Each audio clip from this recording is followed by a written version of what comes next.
Now, he begins to reveal unto Daniel these things that are going to transpire as far as the future is concerned. And here, Daniel gets into such interesting details that many of the Bible's critics have a difficult time with the 11th chapter of the book of Daniel, and they say that it was actually written in the year 166 BC, after all of these events took place, because it was impossible that he could have written of these events until they had happened.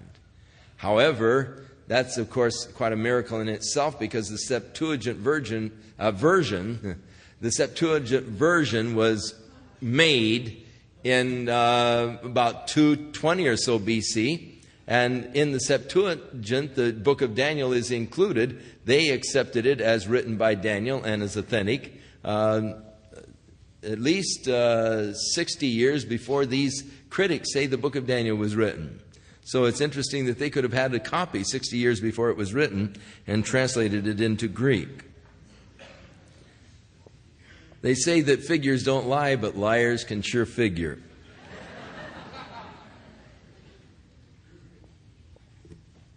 Also, I in the first year of Darius the Mede, even I stood to confirm and to strengthen him. And now I will show thee the truth.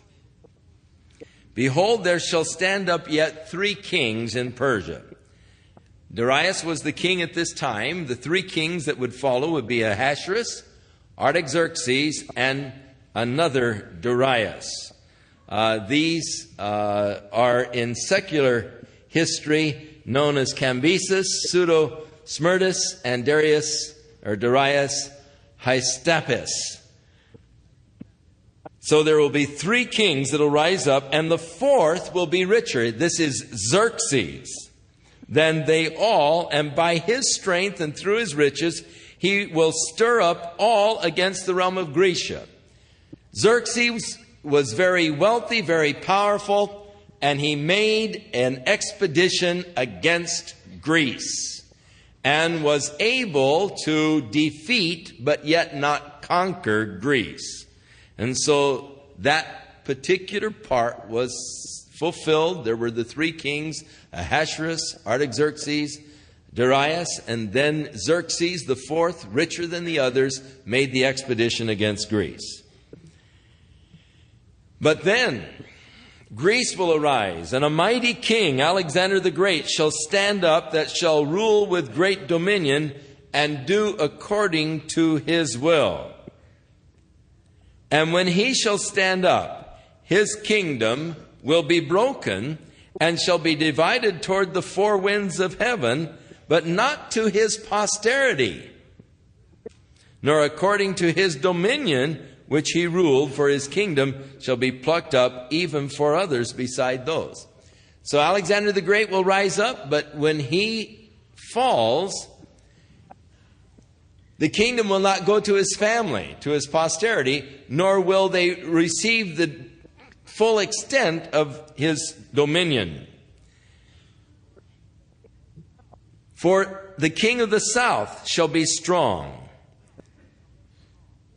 and one of his princes, and he shall be strong above and have dominion, and his dominion shall be a great dominion. The king of the south was, of course, the general Ptolemy, who took over in Egypt. General Seleucid took over in Syria. And there also was another general who took over in Greece, and another one who took over in Thracia. So Greece was divided into the 4 dominions. But he speaks now, and he doesn't bring up the Grecian or the Thracian kingdom, but only the Syrian and Egyptian, because they are the ones that relate to Israel. For in their wars, Israel was the middle ground between Syria and Egypt. And so in their fighting each other, they had to pass through the land of Israel. Now he begins to give some interesting details that were all fulfilled in history. The king of the south will be strong, have a dominion. His dominion shall be a great dominion. And in the end of the years, they shall join themselves together. For the king's daughter, now the king of the north, the king of the south were fighting, but in the end, they'll join themselves together.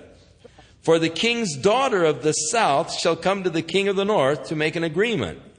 But she shall not retain the power of the arm, neither shall he stand nor his arm, but she shall be given up, and they that brought her, and he that begat her, and he that strengthened her in these times. Now, what happened is that the king of Egypt gave his daughter Berenice to the king of the north, who divorced his wife in order to marry Berenice.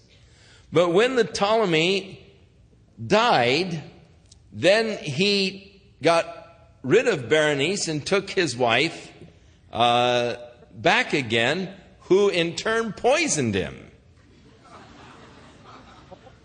And she killed also Berenice and her son.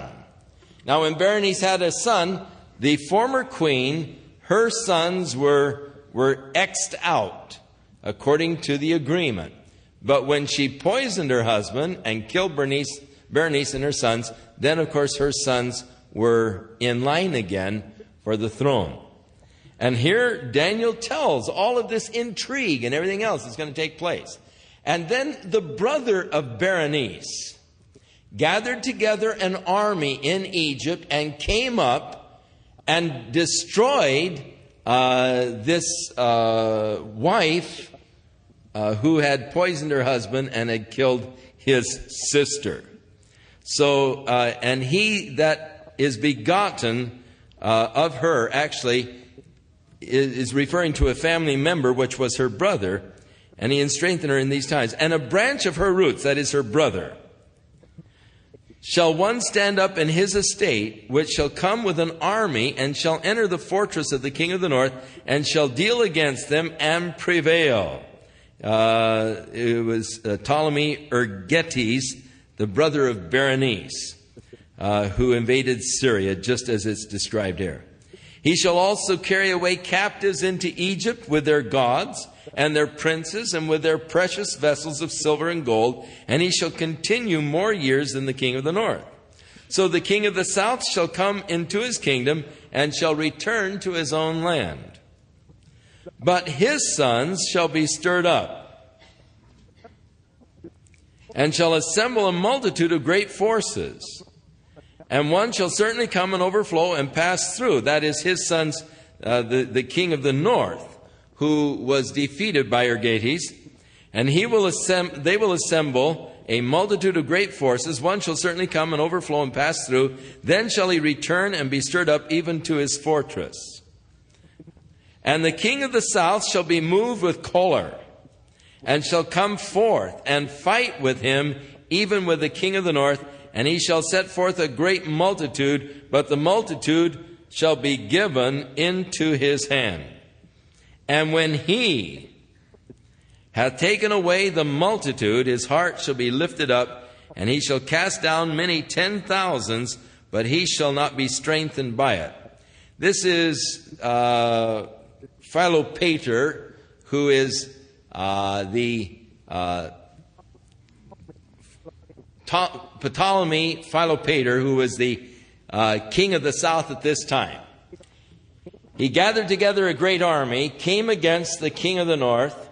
However, though he defeated him and took a lot of loot, the guy did not take full advantage and subjugate the people. He was too interested in the licentious life that he was living in Egypt. And so where it says here, he will cast down many 10,000s, he did destroy a lot of the army, but he will not be strengthened by it. He didn't take advantage of it. He just went back and lived a life of luxury and licentiousness in Egypt. For the king of the north then shall return, and shall set forth a multitude greater than the former, and shall certainly come after certain years with a great army and with much riches.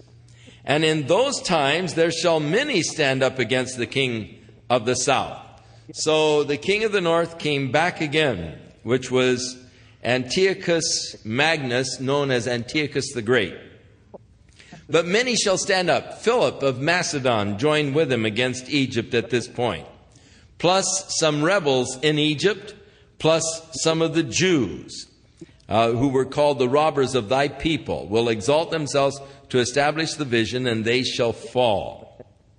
So the king of the north, Antiochus the Great, shall come and cast up a mount and take most of the fenced cities, and the arms of the south shall not withstand, neither his chosen people, neither shall there be any strength to withstand.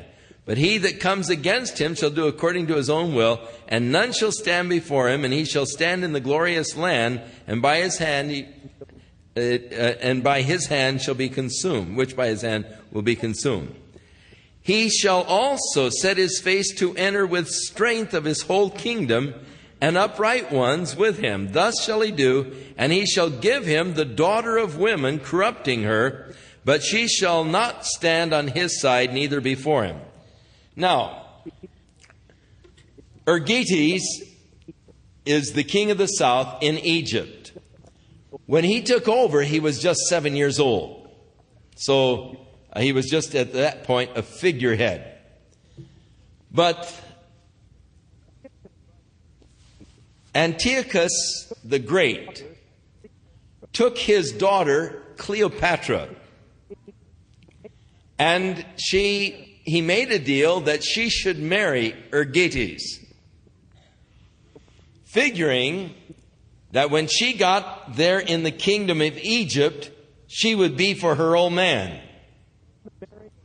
But when the marriage some years later was made, and Cleopatra became the wife of Ergetes, rather than siding with her father, Antiochus the Great, she sided with her own husband against her father, so his little plan backfired. Now Daniel tells about the plan and how it will backfire. If they had only read the Bible, he would have known better than to send his daughter down there. He shall give him the daughter of women, corrupting her, but she shall not stand on his side, neither before him. She won't be for him. And if he had only read that, he would have known better than to send her down. Now after this, shall he turn his face unto the isles. So,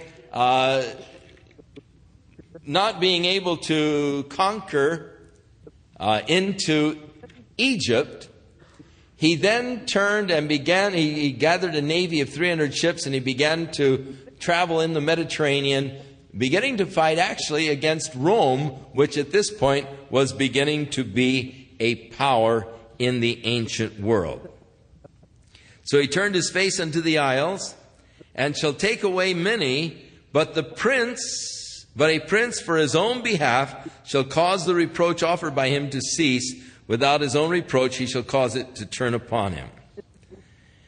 And then he shall turn his face toward the fort of his own land, but he shall stumble and fall and not be found. Then, now what happened, of course, is he was defeated by the Romans, and they determined then that they would charge him for all of these wars. And so he was given a sum that he was to pay every year. Well, he and his men went into a temple to take away the treasures, and the people of the city were so incensed they killed him. And so he fell. He stumbled and fell. Was not, he was lost in the place of history. And there shall stand up in his place his son Seleucus Philopator, who would be a raiser of taxes. He tried to raise the taxes to pay this Roman tribute in the glory of the kingdom, but within a few days he will be destroyed. Neither in anger nor in battle he was poisoned and killed. And after just a very short reign, because the people didn't like the taxes he was trying to exact from them. And in his estate shall stand up a vile person, Antiochus Epiphanes, to whom they shall not give the honor of the kingdom, but he shall come in peaceably and obtain the kingdom by flatteries. Now this Antiochus Epiphanes was a real treacherous person. And with the arms of a flood shall they be overflown from before him and be broken, yea, also the prince of the covenant. And after the league made with him, he shall work deceitfully, for he shall come up and shall become strong with a small people. And he shall enter peaceably even on the fattest places of the province, and he shall do that which his fathers have not done, nor his fathers' fathers. He shall scatter among them the prey and the spoil and the riches. He began to conquer, and he did what his fathers did not do, in that they amassed the wealth for themselves, but he began to give away all of the money to all of his generals and those that were with him. So his practice of distributing the loot among the men is here predicted by Daniel. He shall scatter among them the prey and the spoil and the riches. Yes, and he shall forecast his devices against the strongholds even for a time. And he shall stir up his power and his courage against the king of the south with a great army. And the king of the south shall be stirred up to battle with a very great and mighty army. But he shall not stand, for they shall forecast devices against him. So he came against Egypt with a tremendous army, and Egypt met him, but he began to defeat the Egyptians. Yea, they that feed of the portion of his meat shall destroy him, and his army shall overflow, and many shall fall down slain. And both these kings' hearts shall be to do mischief. Now, they were stopped by the Roman government, and yet both of them sought to do mischief. And of course, you read the history, and it's interesting.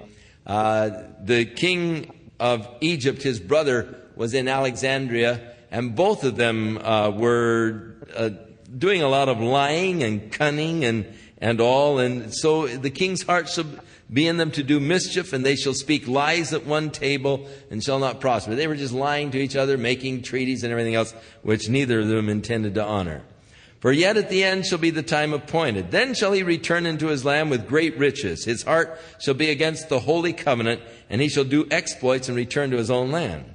And at the time appointed he shall return and come toward the south. So he sought again to invade. Antiochus Epiphanes sought again to invade Egypt. But it shall not be as the former or the latter, for the ships of Chittim, actually when he came this time to Alexandria, the Roman ships were there in the port.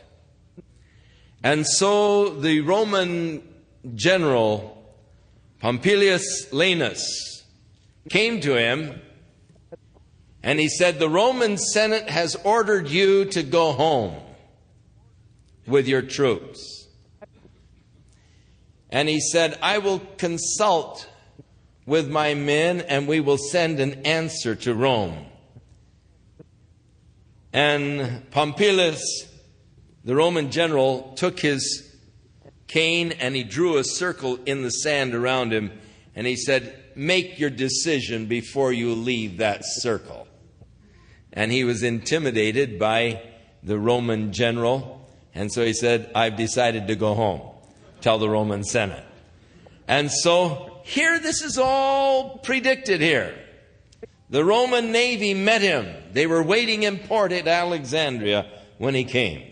All predicted in advance. Amazing that God would speak in such detail of these things that had not yet transpired. Now, he was angry because he was rebuffed by Rome, and so he determined to take it out upon the nation of Israel. And on his way back to Syria, he came to Jerusalem and really sought to desecrate the place. He shall even return and have intelligence with them that forsake the holy covenant. And arms shall stand on his part.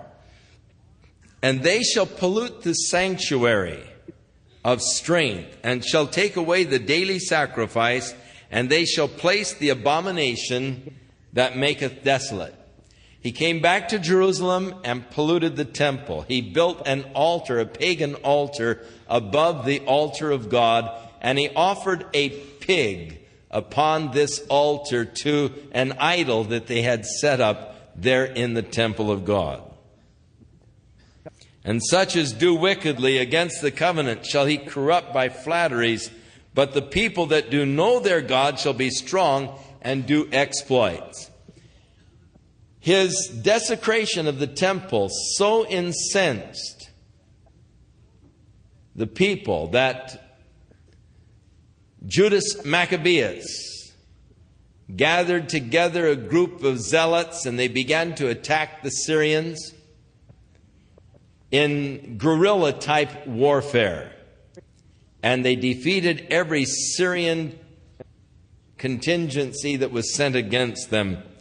And they finally retook the temple and purified the temple, which period we've just gone through the Feast of Dedication, or Hanukkah, in the Jewish calendar, to celebrate Judas Maccabeus retaking and rededicating the temple unto God. So the people that do know their God, Judas Maccabeus and those Maccabean brothers, will be strong and do exploits. And they that understand among the people shall instruct many. Yet they shall fall by the sword and the flame, and by captivity and by spoil many days. Both Judas and his brothers were all slain by the sword. Now when they shall fall, they shall be helped with little help, but many shall cleave to them with flatteries. And some of them shall understand, and shall fall and try to purge and to make them white, even to the time of the end, because it is yet for a time appointed.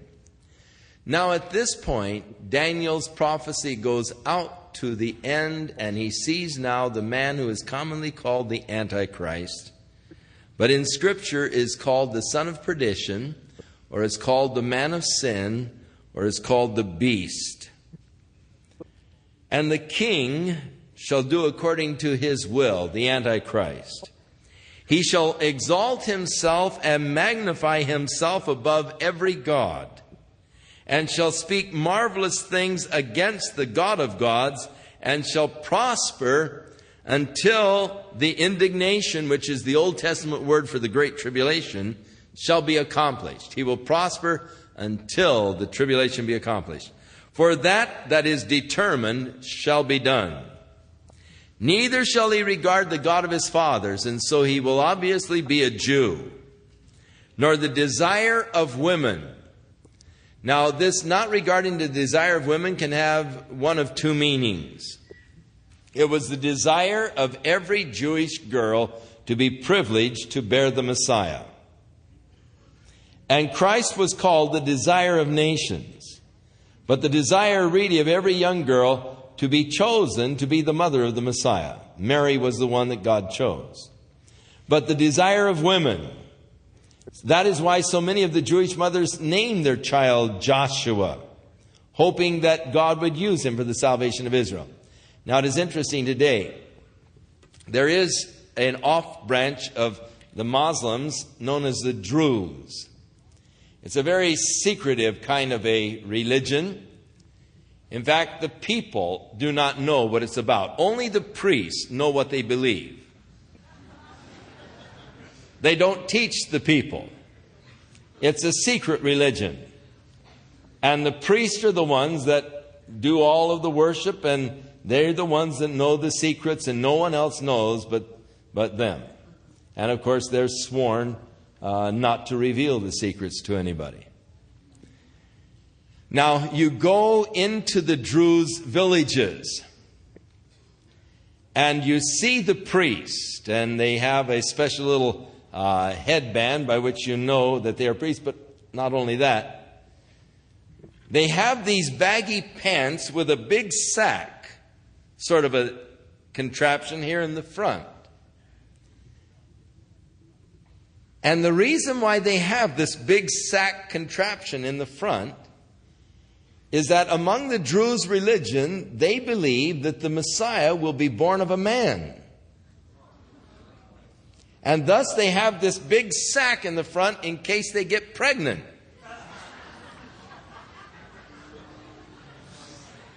That's true. I've got pictures of them, and you can go to the Druze villages today, and it's very amusing and interesting to see these men walking with these big sacks hanging down the front of their pants there. in the front, and all of them in hopes that they'll be chosen to bear the Messiah and to become pregnant with the Messiah. So the desire of women would in that sense be a reference to Jesus Christ. So he does not regard the God of his fathers, nor Jesus Christ. He is a man who speaks blasphemously, not regarding any God, for he will magnify himself above all. So,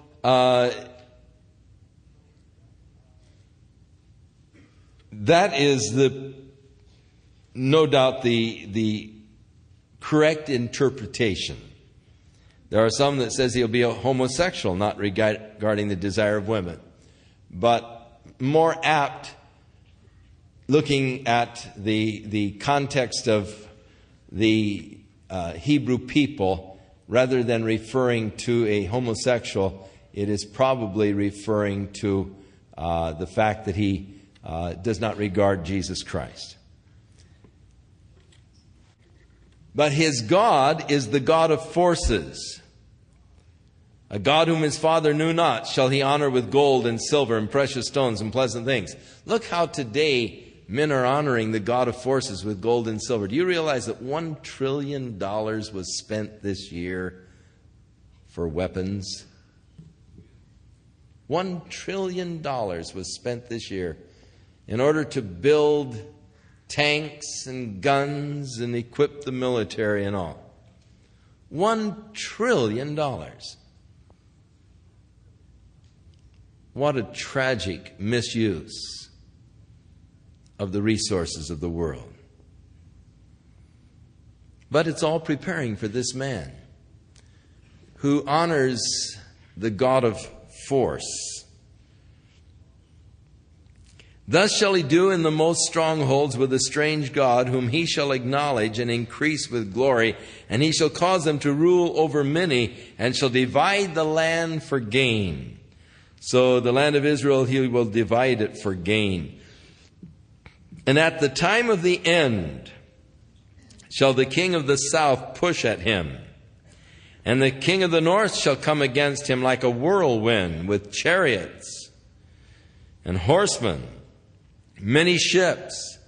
And he shall enter into the countries and overflow and pass over. And he shall enter also into the glorious land. And many countries shall be overthrown, but these will escape out of his hand: Edom and Moab, which is Jordan, and the chief of the children of Ammon. So Jordan will not be taken by the Antichrist, though Israel will. Interesting, because the Jews will actually flee for protection to Jordan at this point, to the rock city of Petra, where they will be preserved by God for 3.5 years during the time of the great indignation, or the wrath of God, which is to be poured out upon the earth. So Edom or Jordan escapes. However, he moves towards Egypt. He shall stretch forth his hand also upon the countries, and the land of Egypt shall not escape. He will take the land of Egypt, and he shall have power over the treasures of gold and silver, and over the precious things of Egypt. And the Libyans and the Ethiopians shall be at his doorsteps, or at his steps. But tidings out of the east and out of the north shall trouble him. Therefore he shall go forth with his great fury to destroy and utterly make away many. And he shall plant the tabernacles of his palace between the seas in the glorious holy mountain. He shall come to his end, and none shall help him. Now, this is a reference to the Antichrist, who will be the leader of the United Nations of Europe. He shall be moving towards Africa, in the conquest of Africa, taking Egypt, passing through Israel, taking Egypt, moving towards Libya and Ethiopia, at which time he will hear of the troops from China and Russia coming against him. So he will turn from his proposed conquest of Africa and come back, and they will meet in the valley of Megiddo, there in Israel. The tremendous force of the Chinese, for whom the river Euphrates will be dried up in order that they might cross, according to the book of Revelation. Those forces that are remaining in Russia, gathering against the combined forces of Europe, and the United States will no doubt be in league with those forces of Europe at this point. And this final great world war, the major scene of battle will be the valley of Megiddo there in Israel. This is what is commonly called the Battle of Armageddon, of which you have read and heard so much about. And this, of course, is what will perpetrate this battle. As he is moving against Africa, getting news that Chinese and the Russians have confederated together to come against him, he turns in great anger, and the place of their meeting is the valley of Megiddo. And it is at that time where the blood will flow to the horse's bridle throughout the whole valley of Megiddo as the slain of the earth. Millions destroyed in that great carnage and bloodshed. Now, it is during the time of this great battle of Armageddon that Jesus will return.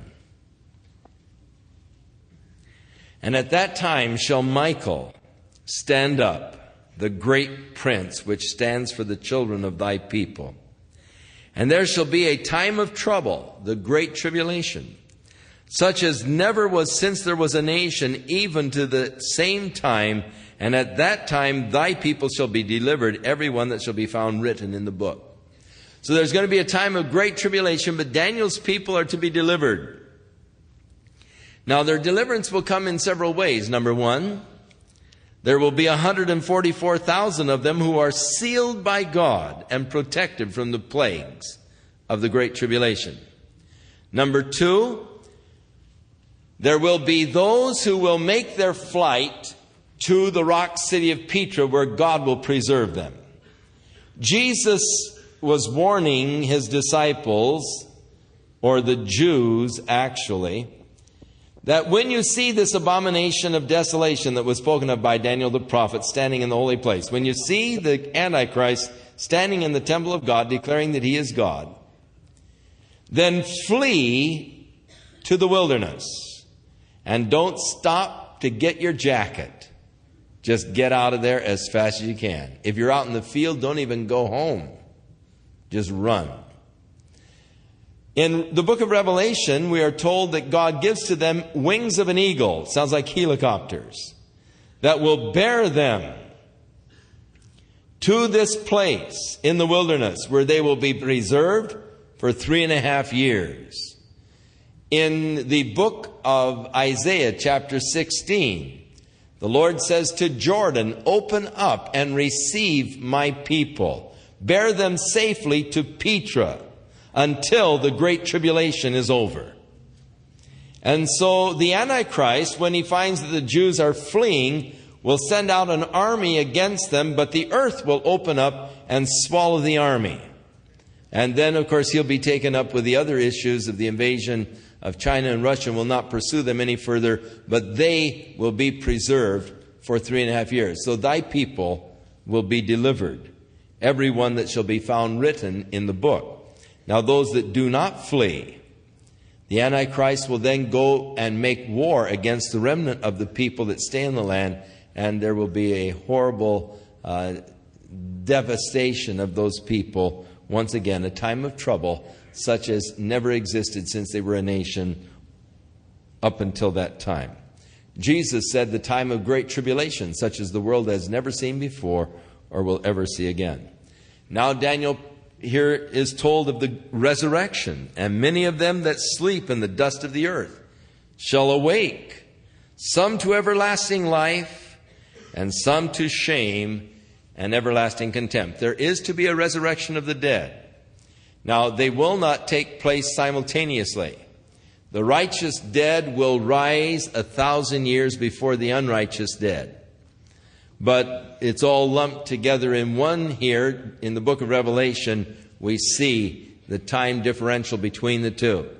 The resurrection of the righteous dead, they that sleep in the dust of the earth shall awake, some to everlasting life. Of course, at the resurrection of Jesus Christ, there began the great resurrection. The body of many of the graves of many of the saints were open, and they were seen walking through the streets of Jerusalem after his resurrection from the dead. The great resurrection of the unjust dead will take place at the end of Christ's 1,000-year reign, when they stand before the great white throne judgment of God, and they rise to everlasting shame and contempt. And they that be wise shall shine as the brightness of the firmament, and they that turn many to righteousness as the stars forever and ever. They that be wise shall shine as the brightness of the sky, and they that turn many to righteousness as the stars forever and ever. You know, there are some people whose life is like a skyrocket. They make a big flash, but they burn out very fast. You know, they hit the scene. Everybody says, "Ooh, ah," you know. But just that fast, they fade away. The glory of man is so transient. You know, the crowd may be cheering you today, but jeering you tomorrow. The glory of man is so transient. The big flash, oh, but the burnout. But the place to really shine is in God's kingdom. You know, on the 4th of July, I like to go out and see the big pyrotechnic display. And I ooh and ah at the beautiful skyrockets. But you know, when it's all over, for a while you lose sight of the stars. You know, there's so much flash in the atmosphere around you. You don't see the stars up there. But when it's all over, there they are, shining forever and ever. Maybe not with such a big flash, but they keep going. Some people make a big flash, but that's the end of it. They that be wise will shine as the brightness of the firmament, and they that turn many to righteousness as the stars forever and ever. Which sky do you want to shine in? But thou, O Daniel, shut up the words and seal the book, even to the time of the end. The book was to be sealed when? Unto the time of the end. In other words, Daniel, you're not going to understand this. It will be understood in the time of the end. For many shall run to and fro, and knowledge shall be increased. The knowledge increased in its immediate context would be the knowledge of the book of Daniel, or the knowledge of these prophecies. And surely God has unfolded the book of Daniel in these last days, as we can now see it with the advantage of hindsight, and we can see how accurately he wrote of the past. And now as we see the things of the past, we can also understand as they relate to the present and future. So the book of Daniel is no longer a sealed book, but an open book, and easily understood by any diligent student of God's Word. For knowledge has been increased. Now that knowledge increased has also been interpreted to be just the general amassed knowledge of man. And surely this has happened in our generation. Between the years of 1950 and 1960, man's total knowledge doubled. In other words, everything that man had learned from Adam up until the year 1950, accumulated knowledge of man, in the next decade was doubled. By the year 1960, men knew twice as much as what they had learned in all of the years up to 1950. And of course now with the ability through micro data processing and computers and all, we are again in this decade doubling the amassed knowledge of man. Knowledge increased. And interesting, men going to and fro. Tomorrow morning I get on a jet, and tomorrow I eat lunch in Spokane, and it's amazing what you can do now in jet travel. Many running to and fro. Then I, Daniel, looked, and I beheld, and there stood two others. The one on this side of the bank of the river, and the other on the other side of the bank of the river. And one said to the man that was clothed in linen. You see, with this one in linen, there were other personages. That's why I believe the one in linen was Jesus Christ, and there were angels with him. Which was upon the waters of the river. How long shall it be to the end of these wonders? How long before the end of these things? The tribulation and all. And I heard the man clothed in linen, which was upon the waters of the river, when he held up his right hand and his left hand unto heaven, and he sware by him that lives forever and ever, that it shall be for a time, a year, times half a year, 2 years, and a half, which would be a half a year, and when he shall have accomplished to scatter the power of the holy people, all of these things shall be finished. And I heard, but I did not understand. Then I said, O my Lord, what shall be the end of these things? And he said, Go your way, Daniel, for the words are closed up and sealed till the time of the end. So don't worry about it, Daniel. You just go your way. These words are sealed until the time of the end, until now, when the Lord has opened up understanding. Many shall be purified and made white and tried. But the wicked shall do wickedly, and none of the wicked shall understand. But the wise shall understand.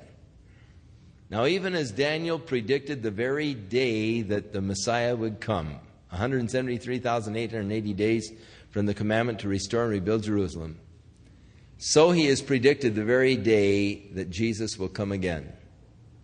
Not the day that the Lord will take his church. No man knows that day or the hour. We don't know when the Lord's going to come for us, his church.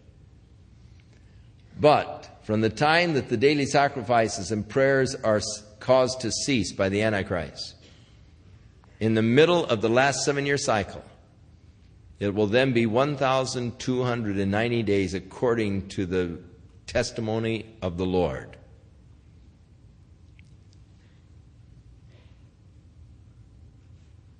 If you were still here upon the earth, you can mark your calendar. And you can count off the days. And you'll be wanting to, because it's going to be a fierce, horrible time, as God's wrath is poured out in judgment upon this earth. At this point, maybe you should this week read Revelation 6 through 18 to find out just what's going to be happening during this 3.5-year period of time. Terrible. Blessed is he who waits and comes to the 1,335th day, or 45 days after the coming of Christ. Matthew 25:31, when Jesus returns, he's going to gather together the nations for judgment and separate them as a shepherd separates the sheep from the goats. And to those on his right hand, come ye blessed of the Father, enter into the kingdom that was prepared for you from the foundations of the earth. To those on his left, depart from me, ye workers of iniquity, into the everlasting darkness, which was prepared for Satan and his angels. So if a person, and there will be many who will live through the Great Tribulation, they will be able to survive. Now, if they survive the Great Tribulation, providing they have not worshipped the Antichrist, nor taken his mark upon them, nor worshipped the image.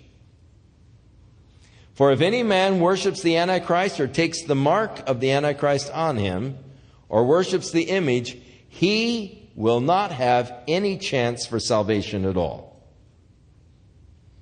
In Revelation chapter 14, John saw the angel flying through the midst of the heaven, declaring, "Woe, woe, woe," to the inhabitants of the earth. "And if any man shall take the mark or worship the beast or his image, he shall be cast into the lake burning with fire, and there's no hope for his salvation." The angel will be warning people not to take that mark. Of course, on the other hand, if you refuse to take the mark, they can put you to death for it, not taking the mark. So you're going to have to join with McKeever and some of these guys and get you a little hideaway back up in the woods in Oregon and stock it with your food and your wheat and your guns and everything else in order you'll be able to survive this 3.5-year period of time and then hopefully make it through the 45 days of judgment. Because having come through the Great Tribulation will not necessarily ensure your entrance into the kingdom. Then you have to pass this judgment when Christ says, "I was hungry and you fed me, thirsty and you gave me to drink, and naked and you clothed me. Lord, when did we see you this way?" Not when you were, shooting those that were trying to come and get your food.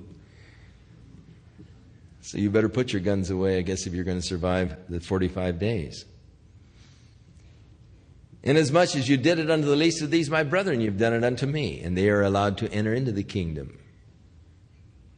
So there will be some who will live through the Great Tribulation and will enter into the kingdom. Most of those that enter into the kingdom, though, will be those who belong to the Lord and who return with Jesus. Then he will be coming with 10,000s of his saints to execute judgment upon the earth, and we shall live and reign with him upon the earth for 1,000 years. But to Daniel, "Go thy way till the end is, for thou shalt rest and stand in thy lot in the end of the days." You'll stand with your group in the end of the days, Daniel, but in the meantime, just go and take your rest. And you'll stand in the end time. So, the fascinating prophecies of Daniel. Marvelous man of God. High on my list of those I want to meet when I get to heaven.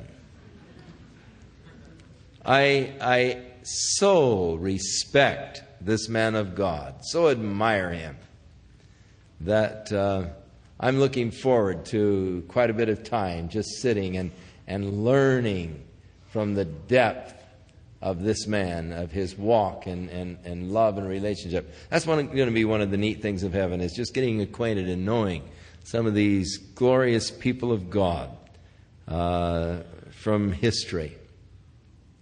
Next week we get into the book of Hosea. We'll take 5 chapters of Hosea for next Sunday. Moving through, it won't be long before we'll be through with the Old Testament now. For the rest of the books are very short little books. Many of them we will be taking in just one week, and then moving on into the New Testament. So as the Lord tarries and as the Lord wills, it won't be long before we'll be back in the New Testament and going through it. Peter asked a very pertinent question. In the light of the fact that the material world is going to soon be dissolved, the works are to be burned up, the elements will melt with a fervent heat, what manner of persons ought we to be? If you are a materialist and your whole values are set in material things, when this material universe goes, everything that you have and hope for is gone. Therefore, it is not wise to be a materialist or a humanist. What manner of persons ought we to be? Peter answers, in all holiness, godliness, godly manner of living. We ought to be spiritual. We need to have our eyes upon the things above, not upon the things of the earth. We need to have our hearts set upon the eternal, not on the temporal. May God help us to each one make an evaluation of ourselves, our own priorities, our own lives, to find out where our values are. Find out what we truly treasure. For where a man's treasure is, there will his heart be also. So God help us to treasure heavenly things, spiritual things, and mark them as the true values of life. And thus may God cause us to examine our hearts, examine ourselves, our lives, our lifestyles. And may we so live in anticipation of our Lord's return in glory to establish God's kingdom. God bless you. May He keep His hand upon your life. May He fill you with His love and with His Spirit. And may He guide you according to His purpose through Jesus Christ our Lord.